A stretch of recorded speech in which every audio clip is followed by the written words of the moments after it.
जय श्री श्याम, हर हर महादेव, बोलो बजरंगबली की जय के साथ हम वीडियो की शुरुआत करते हैं। और हम फाइनली पहुंच चुके हैं केदारनाथ। जैसे कि आपको पता है, अब ये केदारनाथ की सुबह है।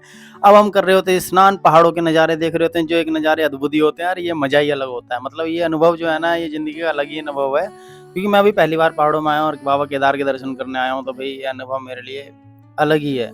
और कहते हैं ना, यहाँ आने के लिए परिश्रम करना पड़ता है, सच्चाई है, हर कोई नहीं पहुंच पाता।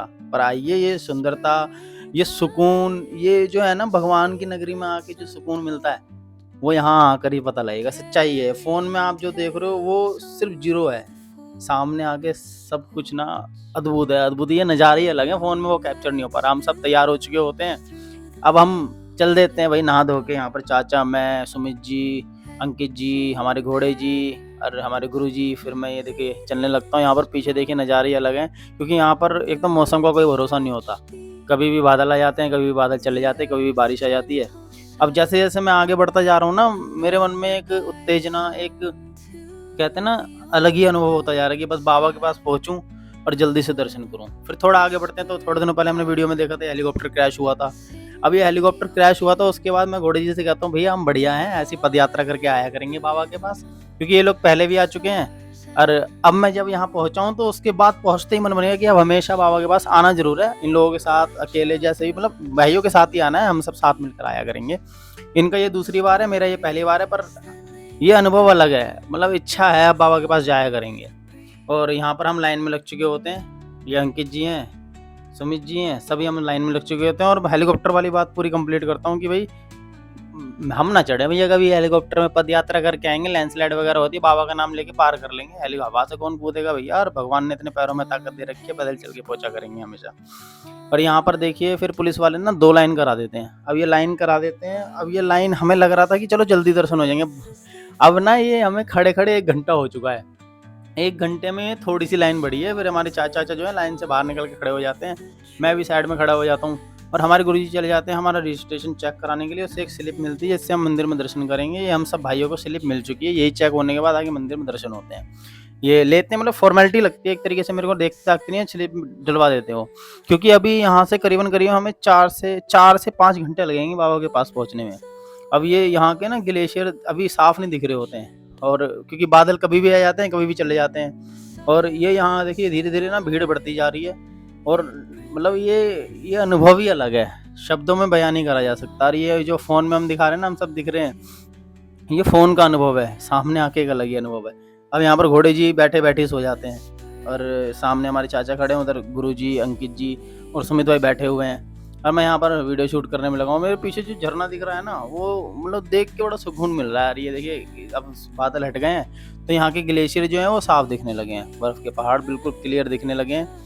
और ये दूर पीछे पहाड़ है, और यहाँ पर थोड़ा इधर करेंगे तो देखिए झरना बह रहा है। ये नज़ारे ही अलग है, मतलब ऐसा लगता है कि धरती के स्वर्ग पे ही हम आए हुए हैं। केदारनाथ को ऐसे ही नहीं कहा जाता, सच्चाई में धरती का स्वर्ग है। और यहाँ आने के बाद ना खुशी अलग ही है, हम सबकी सबकी खुशी अलग है। यहाँ पर हमारे ये घोड़े जी होते हैं, और मैं कहता हूँ भैया रेनकोट पहन लो, क्योंकि बारिश का मौसम हमें लगने लगता है। घोड़े जी कहते हैं मैं तो नहीं पहनूंगा। फिर मैं सुमित भाई को कहता हूँ आपने पहन लिया? सुमित भाई कहते हैं मैंने तो पहन लिया भाई। अंकित जी वेट कर रहे होते, मैं कहा पहनना पड़ेगा थोड़ी देर में। फिर एक एक करके ये सब पहन लेते, पर अंकित जी पहनते ही नहीं है। अब लास्ट में ना अंकित जी पहनेंगे, कह रहे हैं कि मैं नहीं पहनूंगा रेनकोट। में भाई पहनना पड़ेगा तुम्हें। और थोड़ी देर बाद वो समय आ जाता है कि अंकित जी को भी रेनकोट पहनना पड़ जाता है। और अभी ये लाइन में लगे हुए हमें करीबन करीबन 2 से 2.5 घंटे हो चुके हैं। अब यहाँ पर अंकित जी ने भी रेनकोट पहन लिया, क्योंकि बारिश बहुत तेज होने लगी थी। और यहाँ पर देखिए बिल्कुल धुंध धुंध होगी, कुछ नहीं दिख रहा था हमें। अभी जैसे मैंने वीडियो चालू करा ना, वैसे बादल हट गए, वरना यहाँ पर ऐसा था बिल्कुल धुंध ही धुंध, कुछ नहीं दिख रहा था हमें आसपास का। ये लाइन 2 होती है, और यहाँ पर ना एक मतलब लाइन जो है बड़ी स्लो चल रही है। अब ये ना जाने क्यों चल रही है। अब फिर देखिए, फिर दोबारा धुंध हो गई, अब दोबारा दिखना बंद हो गया। बहुत तगड़ी धुंध हो चुकी है। अभी आगे ये सामने से आपको जीना दिख रहा है ना, सामने जाओगे तो मंदिर के सामने आप पहुंच जाओगे। यहाँ से लोग फोटो वगैरह खींचते हैं, आपसे उधर पहुंचोगे। ये लाइन है दर्शन करने जाने की, बाहर मंदिर के, वहाँ से पहुंच सकते हो। ये सीढ़ियाँ हैं, यहाँ पर हम बैठ जाते हैं, क्योंकि भाई इतने 3-4 घंटे हो गए, सभी भी लोग बैठ चुके थे, यहाँ मैं बैठे ही नहीं था, मैं थक जाता हूँ। उधर अंकित जी बैठ जाते हैं, और उधर घोड़े जी बैठे होते हैं। अंकित जी फिर उधर लाइन में पहुंच जाते हैं उठ के। मैं कहता हूँ चलो कोई बात नहीं। फाइनली अब हम उसके नीचे आ चुके हैं। ये यहाँ पर टीन शेड टाइप के बना रखे हैं, काफ़ी अच्छे। जो बाबा के दर्शन करने जाते हैं ना, तो उस लाइन में लगते हैं, तो वो टीन शेड ये देखिए बना रखे हैं, काफ़ी अच्छा है। ये देखिए दूर से ना आपको लोग दिखाई दे रहे होंगे, अभी पहाड़ मैंने पीछे दिखाए थे, वो लोग वो वासुकी धारा के दर्शन करने के लिए जाते हैं। और यहाँ पर देखिए लाइन जो है रुक गई है, क्योंकि अब मंदिर के कपाट बंद हो चुके हैं, अब 1 घंटे बाद खुलेंगे, तो हम सब बैठ जाते हैं। अब यहाँ पर बैठ जाते हैं और मैं ढूँढता हूँ गुरुजी कहाँ गए? गुरुजी दिख ही नहीं रहे होते हैं। फिर बाद में थोड़ी देर बाद मैं सबसे कहता हूँ, भाई गुरुजी कहाँ गए? गुरुजी का कुछ पता ही नहीं लगता। फिर गुरुजी फाइनली मिलते हैं हमें यहाँ। ये बैठे होते हैं, पता नहीं किस सोच में डूबे हैं, मतलब बहुत गहरी सोच में होते हैं, इन्हें कुछ पता ही नहीं है कि मैं इन्हें आवाज़ मार रहा हूँ। फिर ये ना यहाँ से उठ के चले जाते हैं, मैं वीडियो बनाने लगता हूँ, परेशान लगते हैं, वहाँ जाके सोने लगते हैं। फिर सामने देखते हैं रामायण चल रही है, तो ये कहते हैं चल इधर की साइड होके सो जाता हूँ मैं। और इन्हें पता नहीं है कि मैं इनकी वीडियो शूट कर रहा हूँ। अब ये कैमरे की तरफ देख लेते तो यहीं ऐसे अटक के बैठ जाते हैं, और सामने जो है ये वीडियो जो रामायण चल रही है उसे देखने लगते हैं। फिर मैं कहता हूँ भैया ठीक है रामायण देखो, पर ये देखने देखते पता नहीं कब में सोने की एक्टिंग भी करने लगते हैं, सो ही जाते हैं। फिर ये एक्टिंग तो नहीं खैर नहीं कर रहे होते हैं, फिर सो ही जाते हैं। अब यहाँ पर ये चल रही है रामायण, लव कुश की कथा चल रही है, तो मैं भी देखने लगता हूँ लव कुश की कथा। ये पीछे सब भाई खड़े होकर लव कुश की कथा देखने लगते हैं, और हम अपनी बारी का इंतजार करने लगते हैं कि भैया कब नंबर आएगा, कब नंबर आएगा। वैसे ही एकदम शोर आता है कि भैया सब भागो, और लाइन जो है आगे बढ़ा देते हैं ये लोग एकदम, तो हम सब लाइन तितर बितर हो जाती है, फिर हम पहुंच जाते हैं आगे फाइनली।